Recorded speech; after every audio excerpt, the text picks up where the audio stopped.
ছেড়ে দিব অনেকদিন পরে। মাঝে মাঝে একটু না ছাড়লে ওরা স্যান্ডবাথ নিতে অসুবিধা হয়। দেখি কোনটা আগে বেরোয়,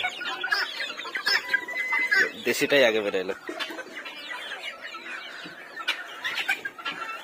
টার্কিটা শুরু হয়ে গেছে ওদের তাড়া করা, এত পাজি।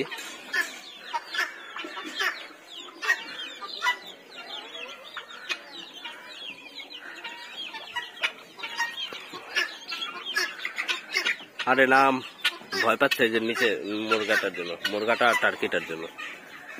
টার্কিটা মারতেছে।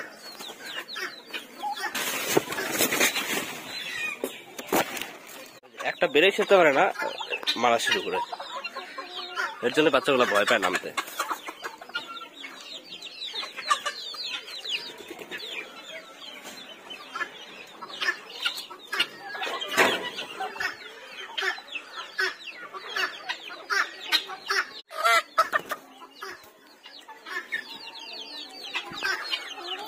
ধরে ধরে নামাইতে হচ্ছে, কারণ হলো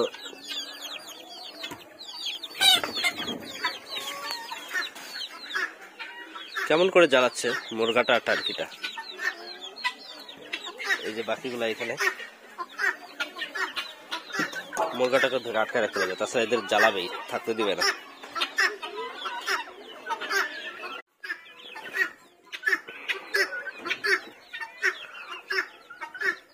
এখানেই জল দিলাম, কারণ টার্কিটার অত্যাচারে আর মুরগাটার অত্যাচারে, তাও তো মুরগাটাকে জোরে দিছি বাড়ি, এর জন্য দৌড়ায় পালাইছে অন্যদিকে।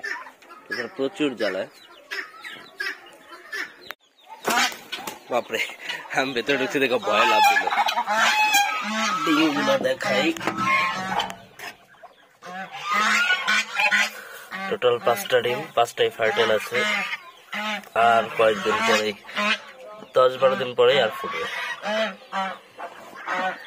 কিন্তু আর 10-12 দিন পরে আর একটা সমস্যা হবে, যে এই হাঁস দুটা এখানে থাকবে বাচ্চা নিয়ে, তখন এগুলাকে আবার ছাড়িয়ে রাখতে লাগবে। ছাড়িয়ে রাখলে যে আমার কোথায় যাবে সেটাই টেনশন।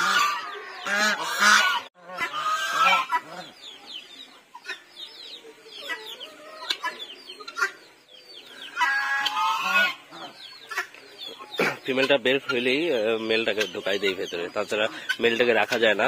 চীনা হাঁসগুলাকে প্রচুর মারে। তা আজকে বের হয়েছে দেখে জলও দিয়ে দিলাম, আর মেলটাকেও ঢুকাই দিলাম, একটু স্নান করুক। বাচ্চাগুলো কই গেছে যে,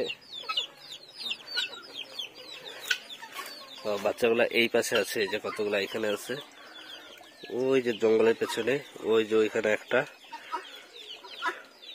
এই যে এখান থেকে দেখা যাচ্ছে।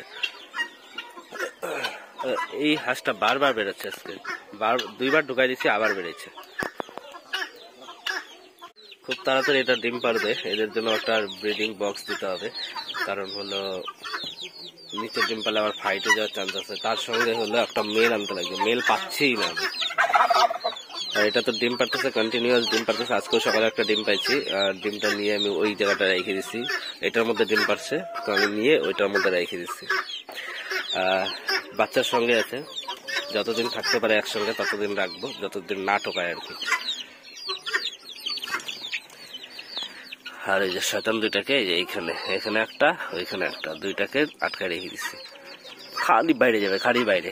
এই 2টাকে আটকানোর পরে মুরগাটা একবারও বাইরে যায় না, আর এই 2টার পেছনে পেছনে খালি মুরগাটাও বাইরে চলে যায়।